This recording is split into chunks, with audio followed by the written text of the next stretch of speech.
पण काय बरं करावं, वेगवेगळे विषय नाट्यसंगीताने आपल्या कवेत घेतले. म्हणजे संत पंत तंतांचा महाराष्ट्र असं आपण म्हणतो. संत परंपरेवरती नाटकं आली, त्याचप्रमाणे तंत परंपरेवरती म्हणजे शाहिरी परंपरेवरची ही नाटकं आली.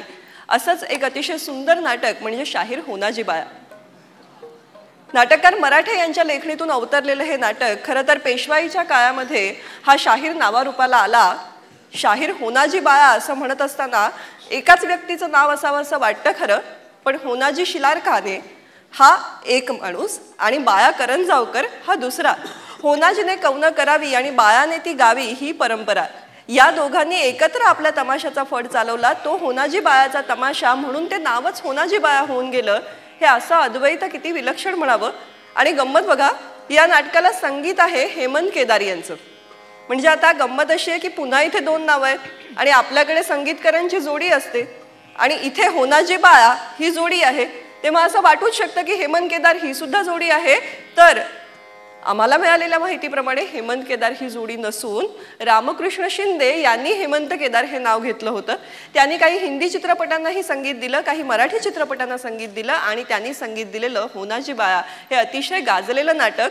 म्हणजे दोन संगीतकारांची गोष्ट एका संगीतकारानं आपल्या संगीतानं सजवलेली. आणि हेमंत केदार हे नाव तरी का, तर त्यांचे हे दोन्ही राग फार आवडीचे होते म्हणून त्यांनी या दोन रागांना एकत्र करून हेमंत केदार हे नाव घेतलं. होनाजी बाया या नाटकातली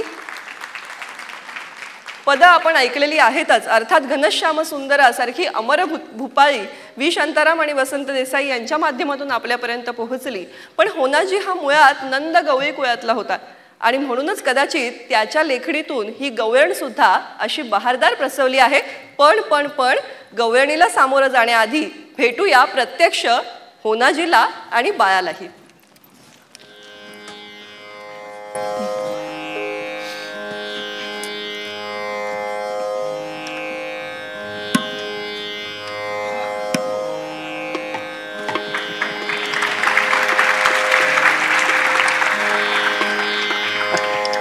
हा आमचा नाचा.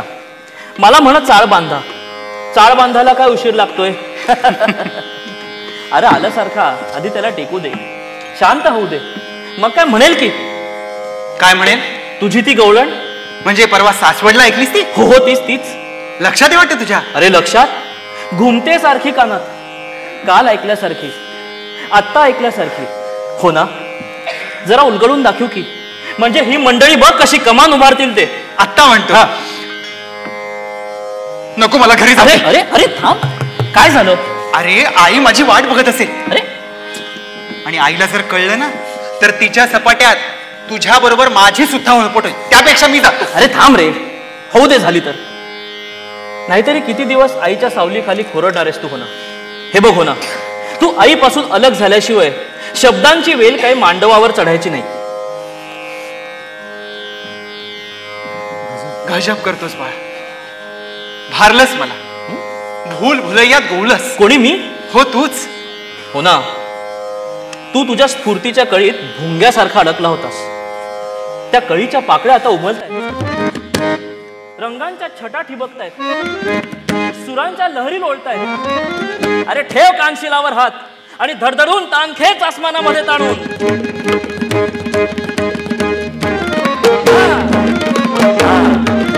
श्रीरंगा कमला कांता, श्रीरंगा कमला कांता, श्रीरंगा कमला कांता. हरिपद राधे सोडणे, हरिपद राधे सोडणे, हरिपद राधे सोडणे. श्रीरंगा कमला कांता, श्रीरंगा कमला कांता.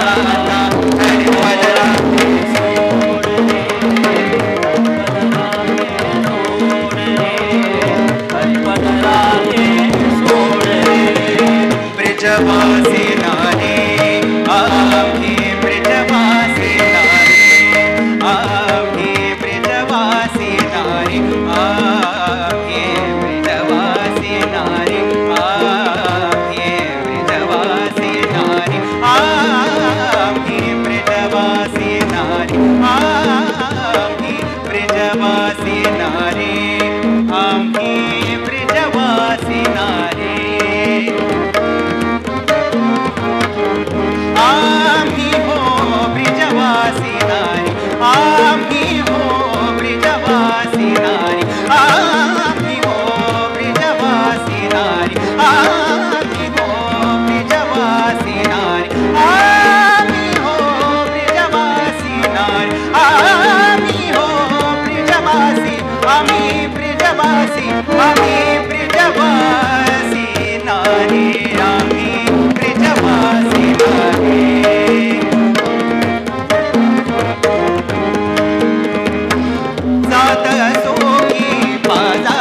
कान्हा का मुरारी, कान्हा का मुरारी, कान्हा का मुरारी, कान्हा का मुरारी, कान्हा का मुरारी, का मुरारी, का मुरारी, कान्हा का मुरारी, मुरारी, कान्हा का मुरारी,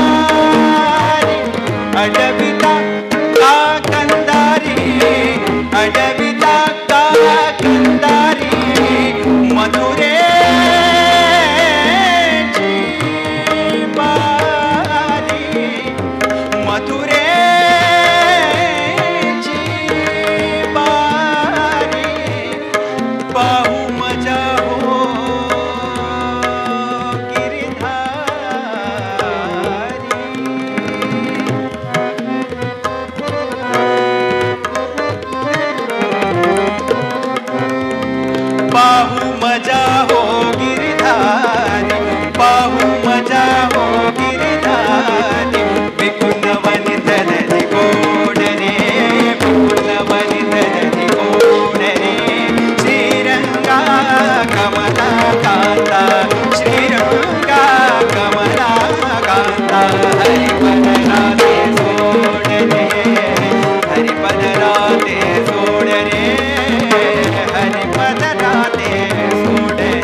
विनमुनि कृष्णासी शरणागत झाला दासी,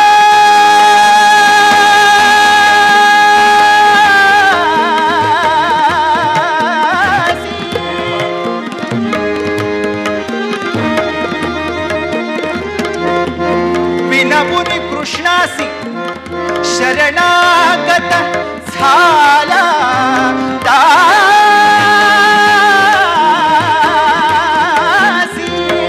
शरणागत झाला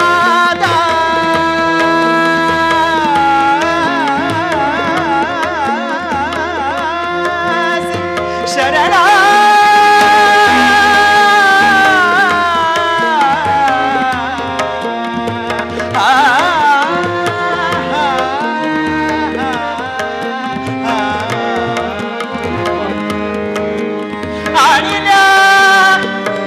गोपी महालासी,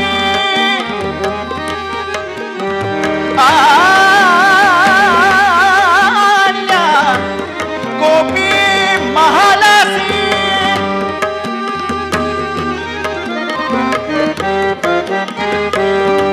होनाजी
राते सोड रे, हरिपद राते सोड रे, श्रीरंगा कमला कांता, श्रीरंगा कमला कांता, श्रीरंगा कमला कांता, श्रीरंगा कमला कांता, श्रीरंगा कमला कांता, श्रीरंगा कमला कांता, श्रीरंगा कमला कांता, श्रीरंगा कमला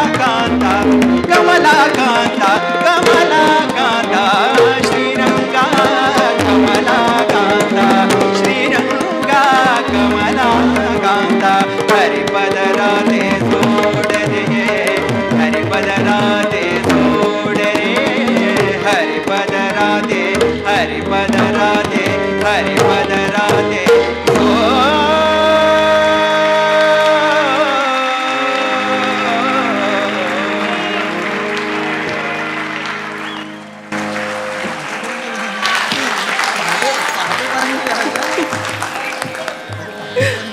वा वा. तुम्हा सर्वांना विनंती आहे की या संपूर्ण कार्यक्रमाला आपण जरूर मनस्मोर द्यावा. आपण सुद्धा त्यांना तशी विनंती करूया, कारण आताही तुमच्या मनात प्रश्न असेल की आता पुढचं नाटक कुठलं, आणखीन किती गाणी, कुठली गाणी ऐकायची आहेत. तर आपण अगदी शेवटच्या टप्प्यामध्ये कार्यक्रमाच्या आलेलो आहोत. जशी कृष्णचरित्रावर अनेक नाटकं आली मराठी संगीत परंपरेमध्ये, त्याचप्रमाणे रामायणावर, रामचरित्रावर सुद्धा आली. असंच एक नाटक जे द ग गोडसे यांनी लिहिलं आणि त्याला संगीत लाभलं पंडित जितेंद्र अभिषेकी बुवांचं. अभिषेकी बुवांच्या या पदांनी खरं तर हे नाटक किती जुनं असावं. कालिदासाचाही जो गुरु अशा भासाने लिहिलेलं हे मूळ संस्कृत नाटक प्रतिमा नावाचं. आपल्यालाही पडलेला प्रश्न असेल हा कदाचित की कैकेयीला आधी कधी सौती मत्सर झाला नाही, आधी तिने याआधी कधी राम आणि भरतामध्ये इतका भेदभाव केला नाही. बरं, मागायचं होतं तर भरतासाठी राज्य मागायचं, धाडीला राम तिने का वनी. हा प्रश्न जो आपल्याही मनात होता त्या प्रश्नाचं उत्तर भासाने खूप शतकांपूर्वी देऊन ठेवलं आणि त्याचा मराठी अवतार केवळ मराठी भाषेत नव्हे तर भरतमुनींच्या नाट्यशास्त्राने सांगितलेल्या रंगभूमीवरती, तशा पद्धतीच्या रंगमंचावरती द ग गोडसे यांनी साकार केला. आणि या नाटकाच्या रूपाने आपल्याला एक इतकी गोड सीता मिळाली ज्या सीतेने नुकतंच 70व्या वर्षात पदार्पण केलेलं आहे. आशाताई खाडीलकरांसाठी एकदा जोरदार टाळ्यांचा गजर करूया. रामायण आपणा सगळ्यांच्या हृदयामध्ये आहे, त्यातले प्रसंग आपणा सगळ्यांना माहिती आहेत. त्या प्रसंगाशी आजही आपण एकरूप होतो. आणि एका राजकन्या सीतेचं योगायोगानं वल्कल हातात येणं आणि काहीच काळामध्ये वनवासाला जाण्याची परिस्थिती उपस्थित होणं, हा सगळा एक विलक्षण नाट्यानुभव आपल्याला या नाटकाने दिलेला आहे. आणि त्यातलं हे नाट्यपद तर आपण सगळ्यांच्या मनामध्ये रुंजी घालणारं. भेटूया सीतेला.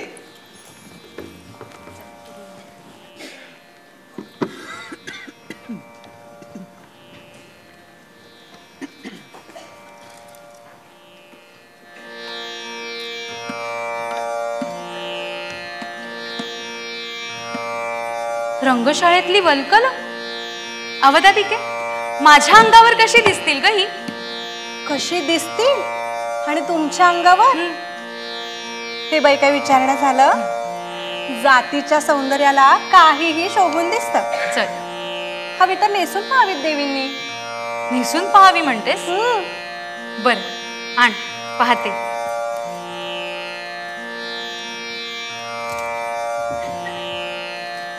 हे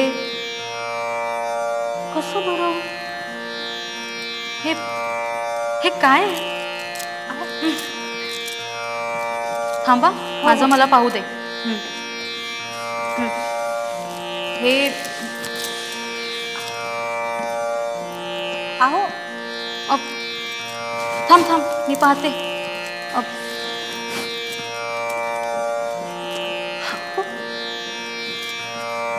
छे बाई, काहीच जुळत नाही.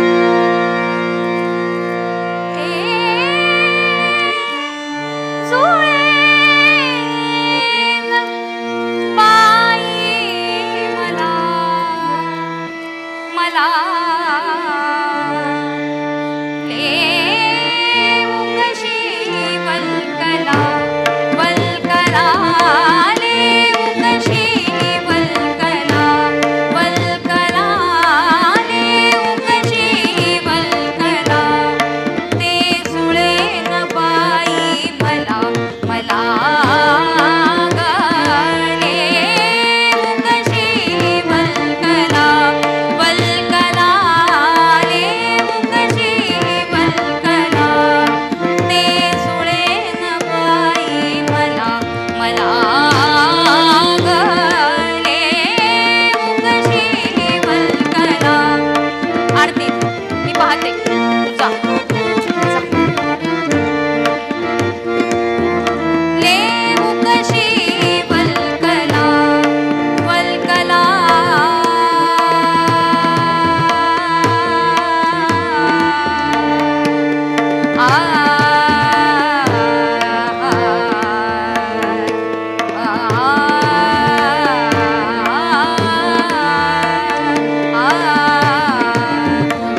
क्या बात. रसिक हो, शेवटच्या 2 नाट्यपदांचा आपल्याला आनंद घ्यायचा आहे. आता या नाटकाच्या निमित्ताने म्हणजे धाडीला राम तिने का वनी या नाटकाच्या निमित्ताने अभिषेकी बुवांवरती मात्र एक मोठा अवघड प्रसंग गुदरला.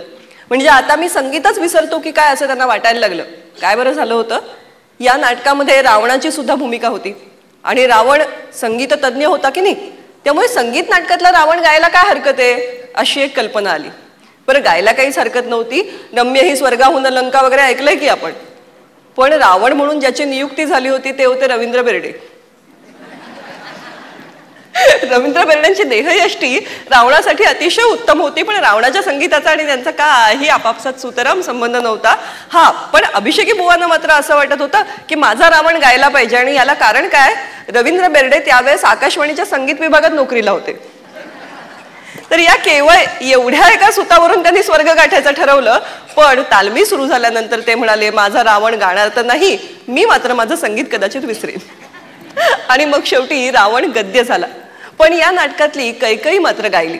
मुळात हे नाटक हे खरं तर रामचरित्रावर जरी असलं तरी याचा नायक भरत होता, जी भूमिका अरविंद पेळगावकरांनी साकार केली आणि अमर केली. त्याचबरोबर या नाटकाची मुख्य जी भूमिका आहे ती कैकईची आहे, कारण या नाटकाचं मूळ नावच आहे प्रतिमा.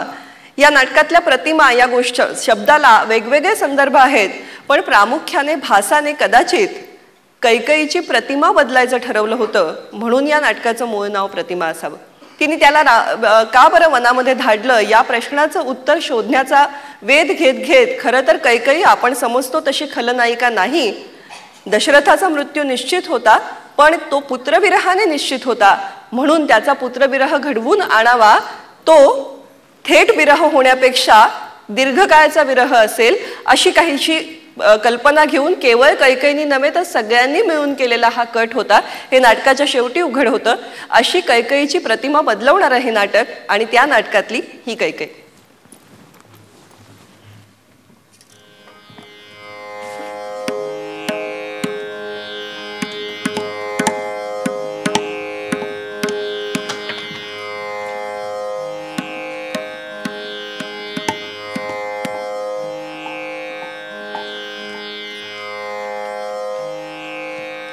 त्या सत्यव्रत देवीलाच करा राज्याभिषेक. राज्य लोभामुळेच तू रामाला वनवासाला धाडलंस. वत्सा भरता, काय हे तुझे कुत्सित बोल. तू मला प्रत्यक्ष तुझ्या मातेला बोलावस. काय हा आरोप. मी माझ्या मुलांवरचं प्रेम विसरले. माझ्या मनात काय राज्य लोभाचा स्वार्थ आहे. हा हंत, काय हा अपसमज. संशयापेक्षाही महाभयंकर. सहस्त्र शीर्ष, सहस्त्र जिव्हा, सहस्त्र बाहूंचा दाहक भयान भस्मासूर. या ब्रह्मराक्षसामुळेच मी यापुढे लोभी, कपटी, दुष्ट ठरणार आहे काय. दुष्टे नियती, या कैकईचे भविष्य तुझ्या लेखी काय लिहून ठेवलं आहे. काळाच्या दृश्य अंधारात, भविष्याच्या दृश्य अंधारात ही कैकई एक कृष्णकृत्या म्हणून ओळखली जाणार. हाय रे नशिबा. सांगा सांगा सांगा, काळाच्या दृश्य अंधारात विसावलेल्या माझ्या पुण्यश्लोक श्वशुरांनो सांगा, ही तुमची सून खरी कोण आहे. अदृश्य भूत, अतर्क्य भविष्य. कैकई, याची काळजी करण्याचं तुला कारणच नाही. प्राप्त वर्तमानात तू कशी वागतेस ते महत्वाचं. इक्ष्वाकूंच्या ब्रीदाला जागून तू जर आज सत्यनिष्ठेनं वागत असशील तर अपसमजाचा हा ब्रह्मराक्षस हवा तेवढा गोंधळ घालू देत. त्याची चिंता तुला कशाला. वर्तमानाचा सत्यनिष्ठ व्यवहार हाच कालचा भविष्यकाळ आणि उद्याचा भूतकाळ असतो. काल, आज, उद्या वर्तमानाचा अनादि अनंत व्यवहार आहे. भूत आणि भविष्यात जगायचं असेल तर वर्तमानात तुला जागर राहायला पाहिजे. अपसमजाच्या ब्रह्मराक्षसाला भीक न घालता कैकई तुला सर्व निष्ठेनेच राहायला पाहिजे. मी जाया धर्ममया.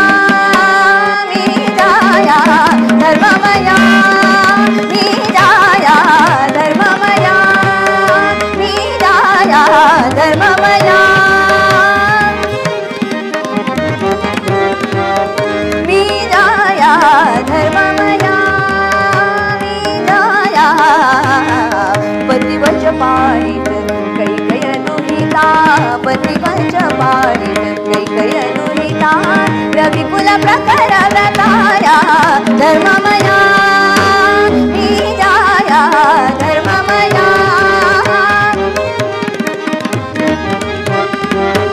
बीजाया पतिवच पाळीत कैकय दुहिता पतिवच पाळीत कैकय दुहिता पतिवच पाळीत कैकय दुहिता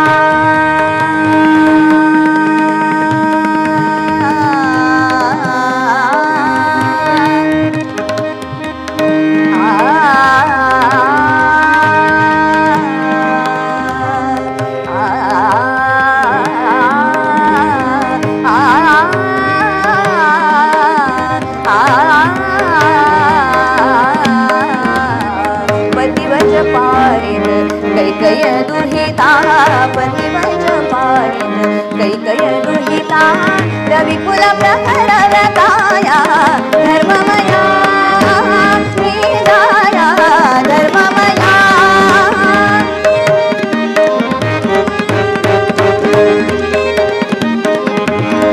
मौन धरिति धीमंत सुमंत्रहि मौन धरिति धीमंत सुमंत्रहि मौन धरिति धीमंत सुमंत्रहि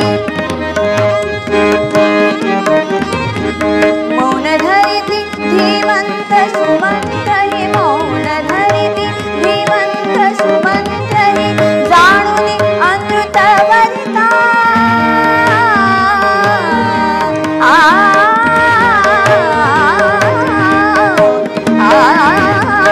मौन धरिति धीमंत सुमंत्रहि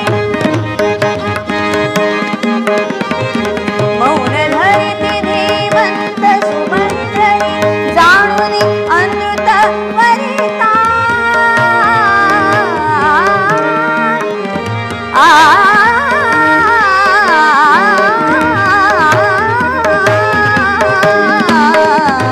मौन धरिति धीमंत सुमंत्रहि जाणुनि अमृत वरिता जाणुनि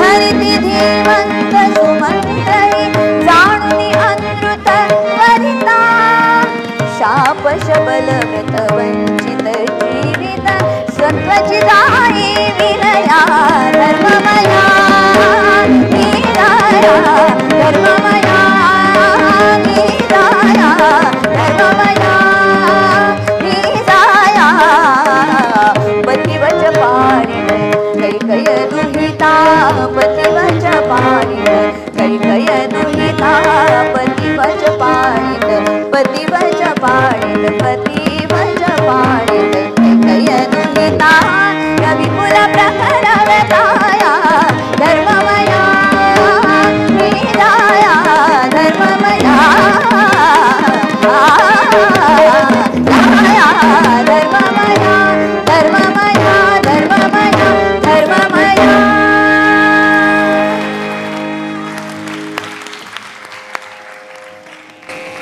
रसिक हो, शाकुंतला बसून सुरू झालेला प्रवास हा कट्यारमध्ये आल्याशिवाय कसा संपेल.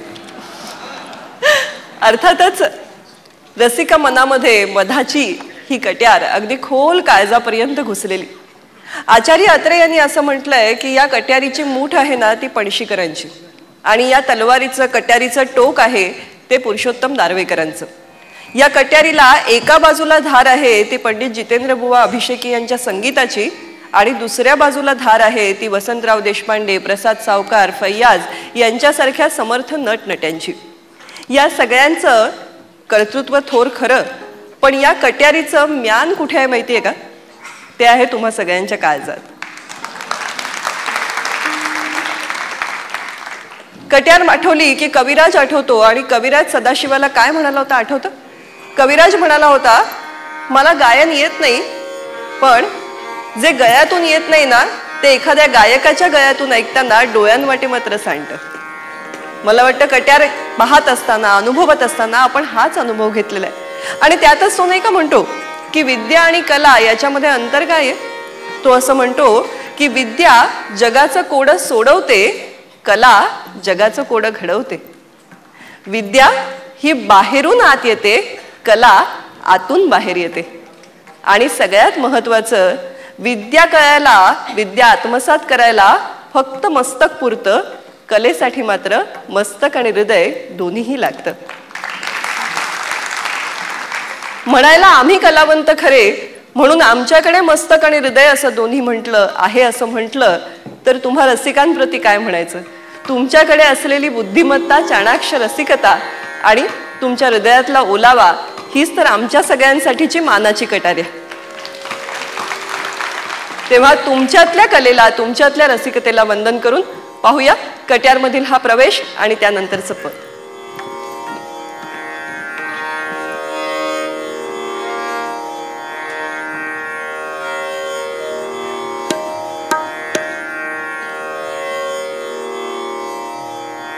आइए कविराज, आइए,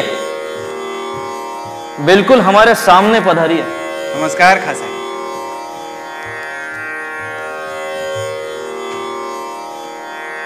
हाँ तो कविराज, अभी आप जो चीज सुनने जा रहे हैं वो खास हमारे घराने की है और आप पहली बार इसे सुनेंगे. म्हणजे खासाहेब, विधीपूर्वक मी आपला शागिर्द झालेलो नसतानाही मला हे भाग्य लाभणार? भाग्यच आहे माझं. हो, याला एक कारण आहे. तुमच्यापासून आम्हाला धोका नाही. काय खास? हाँ, सुनिए.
सुरत पिया किन छिन बिसराई, सुरत पिया किन छिन बिसराई, सुरत पिया किन छिन बिसराई. ए सुरत पिया किन छिन बिसराई, सुरत पिया किन छिन बिसराई, सुरत पिया किन छिन बिसराई, सुरत पिया किन छिन बिसराई, सुरत पिया किन छिन बिसराई.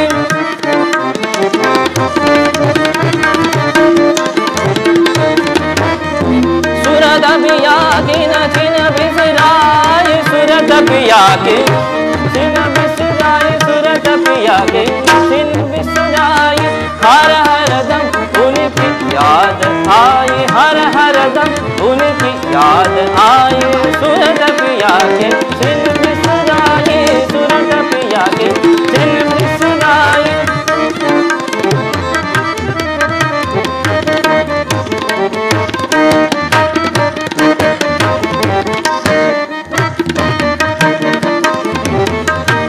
हर हर दम उनकी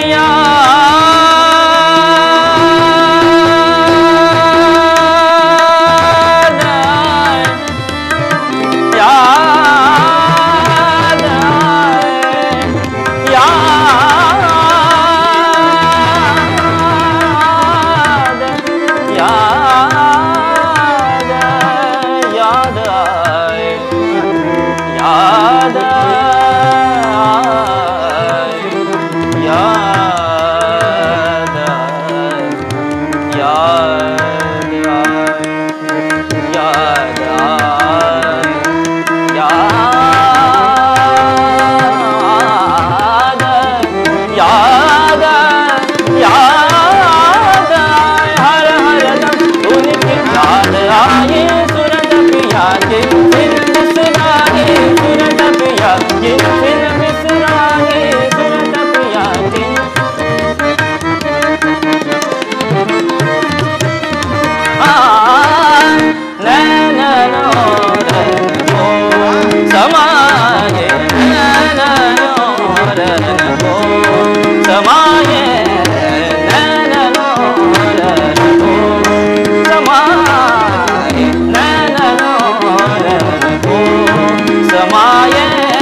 अभी देखिए इसमें भी है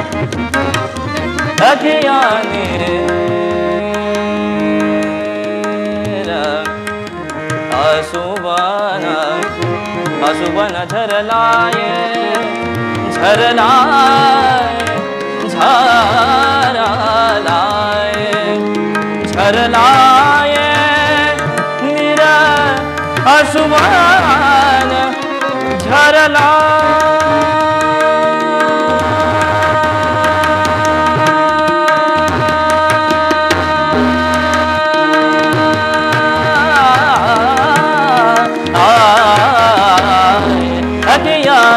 अशुभन झरलाये अगियानिर अशुभन झरलाये सुरत पिया किन छिन बिसराए सुरत पिया किन छिन बिसराए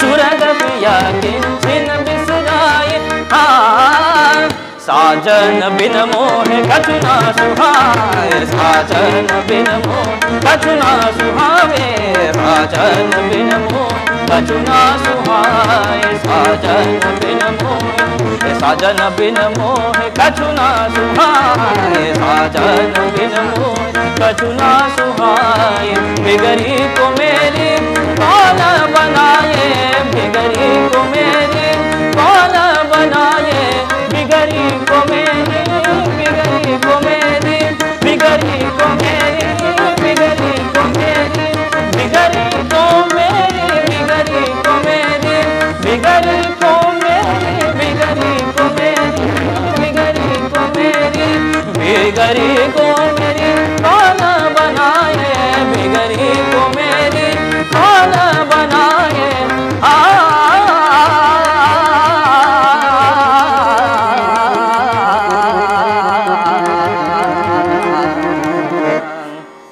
हसन रंग असजी बहलावे हसन रंग असजी बहलावे हसन रंग असजी बहलावे हसन रंग असजी बहलावे सूरज पिया किन छिन बिसराई सूरज पिया किन छिन बिसराई हर हर दम उनके याद आई हर हर दम उनके याद आई सूरज पिया के छिन बिसराए सूरज पिया के छिन बिसराए सूरज पिया के छिन बिसराए तानु तनन तेरे नाम धृतन तानु तनन तेरे नाम धृतन तानु तनन तेरे नाम धृतन तानु तनन तेरे नाम धृतन तन ओधनि दिन तनन तन तदेना तन ओधनि दिन तनन तन तदेना तन तदेना तन तदेना तन तदेना देरेना देरेना देरेना देरेना धितोम धितोम धितोम तनन साग मदनि साग सनिध मग सनिध मग सा तानुम तनन देरेना ओम तननननन तोम तननननन रितोम तननननन तोम तननननन रितोम तननननन तोम तननननन रितोम तननननन तोम तननननन रितोम तनननन दिर्दोम तननननन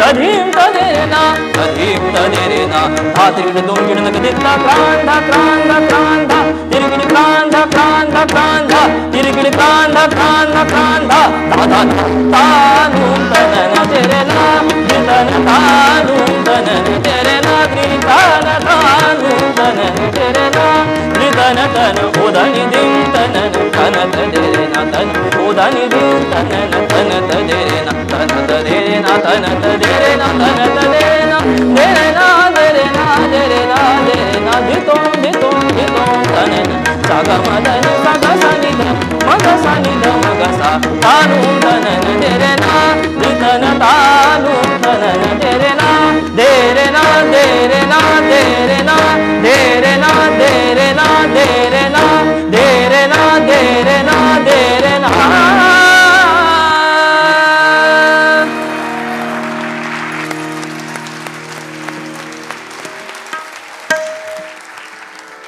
आणि रसिक हो, याचबरोबर वेळ झाली आहे ती भरतवाक्याची. भरतवाक्यासाठी मी सर्व भरतांना अर्थात नटांना या ठिकाणी आमंत्रित करते. संगीत आणि संस्कृत नाट्य परंपरेमध्ये अशी परंपरा आहे की भरत मुनींना वंदन करून आपण कार्यक्रमाची किंवा नाटकाची सांगता करत असतो. भरत हा शब्द नटांसाठी वापरला जातो. सगळ्यांचे गुरु नटांचे म्हणून भरत मुनी आणि भरत मुनींची सगळे पुत्र म्हणून हे सारे नट यांना भरत म्हणून ओळखलं जातं. काले वर्षतु पर्जन्यः भवतु पृथ्वी सस्यशालिनी शोभरहितो देशोयम जनाः संतु निर्भयाः ही मूळ संस्कृत प्रार्थना.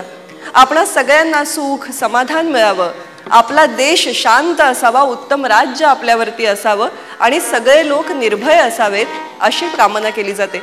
आपण सुद्धा नवीन वर्षात पसे पहिल्यांदाच भेटलो आहोत, तेव्हा नवीन वर्षाच्या आपणा सगळ्यांना मनपूर्वक शुभेच्छा देत थांबण्यापूर्वी भरतवाक्य सादर करण्यासाठी सर्व कलाकारांना या ठिकाणी आमंत्रित करते आहे.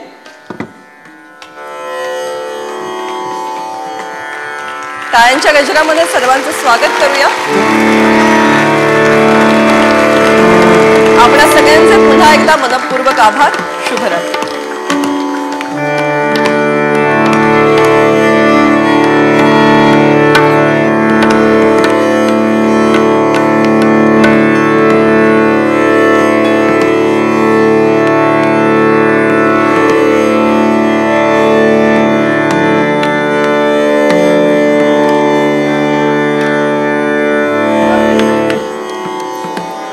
सुधाताईंसाठी एकदा जोरदार टाळ्यांचा गजर करूया, कारण